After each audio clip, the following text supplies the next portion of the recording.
Yes, how do I use story? Well, in a wide variety of ways. From one end of the spectrum, I'm a sort of performance storyteller, so I tell stories to audiences, standing up live, extemporizing, or from memory. And the other extreme, I take story into organizations and use story as an organization improvement tool, or for teams and projects to get a better understanding of what their personal plot is and how to get on better together, how to connect better, how to move their stories forward, whether they're individual stories or team stories or corporate stories. But I started life as a historian in archaeology and interested in myths and legends, and story was always something that was important to me. And then I spent a lot of time looking at organizations, public sector organizations mainly, and seeing how they did things. And through 30 odd years of looking at how organizations worked and often how they didn't work, I became convinced that story and how well people understood their own stories within corporate contexts was one of the key things that explained where they went wrong or where they went right. People with a good idea of what their own plots were tended to be better at doing things and bringing things home than people who, for various reasons, lost the way.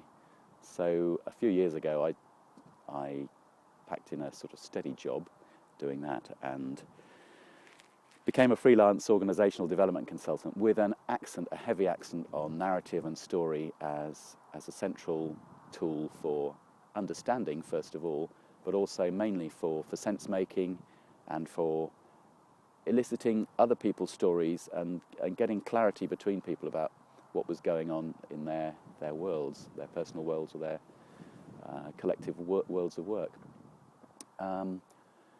So I use story in a whole variety of interesting ways. And one of the things I think story is particularly powerful is because, certainly from a performance storytelling end, story is very much the way people, what they take from it is you're creating pictures in people's own minds, and they're bringing to that listening event. You might be telling something, but they're listening hard. They're bringing into that event all their own experiences, their personal feelings, things that you as a storyteller cannot legislate for or even know about. So you're telling a story, which you're telling it because you've rehearsed it or because it's important to you, but the way they're absorbing it is a way that you can't possibly know about or adjust for.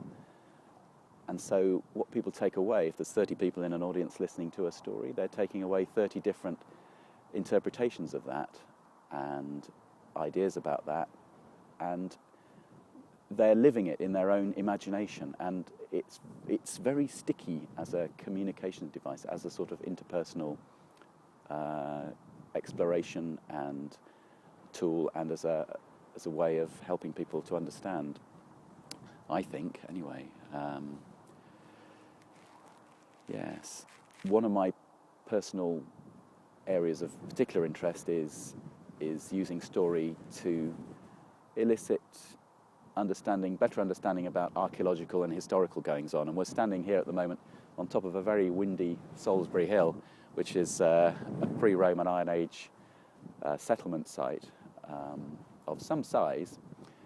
And behind us, the great city of Bath, which at the end of the last ice age, when the ice moved back, in the bottom of that cauldron of hills that we can see behind us, there would have been a little steamy swamp, and the steam from that swamp, particularly this time of year, in the autumn and in the winter, would have been visible for miles and miles and miles. So this place has probably been bringing people into the hills around this sort of natural cauldron, hot steaming swamp, for thousands of years, 10, 12,000 years. And the environment around here is rich in archaeological remains. It's not just the Georgians and the Romans who were famous in Bath. We've had Vikings through here, we've had Anglo-Saxons through here, we've had just about everybody through here over the last 12,000 years. And the name of, one of the way memory, I think, story gets embedded in the landscape is through place names, and the place we're standing here is Salisbury Hill. Some people think that's Salisbury because it's taken its name from Sulis, the Roman town, Aqua Sulis. But there is Salisbury also in Old Anglo-Saxon, in early English, just means fort by the swamp, and that was probably, Salisbury Hills probably just means swamp fort, really. It's not about the sun or the goddess Sulis. It's probably just because it was a fort near a boggy bit of land. But so yes, place names from my point of view are very interesting things to study as embedded story. And what I use as a storyteller with a particular leaning towards historic and archaeological material is to retell the lost stories of the land, really, to tell stories about how the landscape has changed and how the people who've lived and made their way, survived and thrived in these sort of landscapes, how they've done that, and the stories they've told themselves about the people who were there beforehand, because each successive wave of people or generation of people who've lived and worked this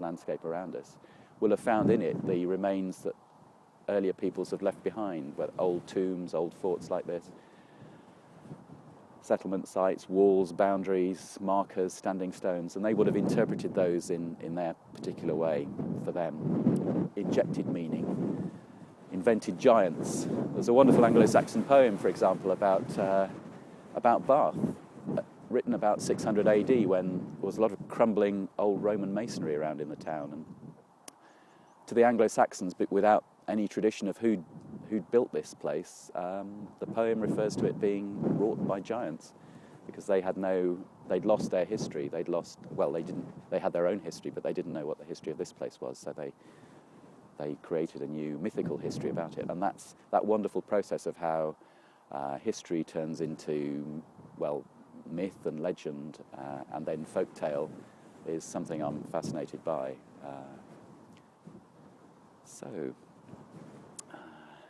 Story is all around us. It's embedded in the landscape. We just need to look hard or harder to bring it forth. And there's a wonderful story, which is actually a modern story, but it rings true as an ancient story, that it's about two tribes who are meeting, and they have their champions fighting together. And the two champions fight all day, and then they rest at night, and they start, before taking up the cudgels again, the battle the following day. But during the night, they start to have a conversation, and they learn little bits about each other and their families and what motivates them, what drives them. And the upshot of this story is that in the morning when they get up, they know so much about each other's stories that they can't fight anymore. And that's a wonderful idea, that the more you know about somebody else's story, somebody else's tradition, the more you respect them and understand them, and the more you regard, you look at them as just human beings like yourself. And so story is also, I don't use story in conflict resolution contexts other than in organizations for small scale things, but story is a very powerful conflict resolution tool and a very powerful way of helping people understand each other. And one of the ways story does that is because I started off by saying, story, people, if they're listening to stories, they have their own imaginations at work, and they take away a story that they've heard, which can be very different to somebody else who's heard the same story. But one of the powerful ways that story helps people is to make sense of the world. It is a very powerful sense-making device, because in the process of creating story, of working with story, you are reducing things to just the right level to make understanding be easily conveyed, but not oversimplistically, so that it's just reduced to a sound bite or a mind bite or some easy, accessible thing. Story, in its multivariate and multivocal way, helps people appreciate the diversity, I think, of and complexity of the human mind and the human understanding. But it enables us to see a way through. A simple story well told will give a pathway into understanding, but also into the future for people, for motivation purposes, for all sorts of ways.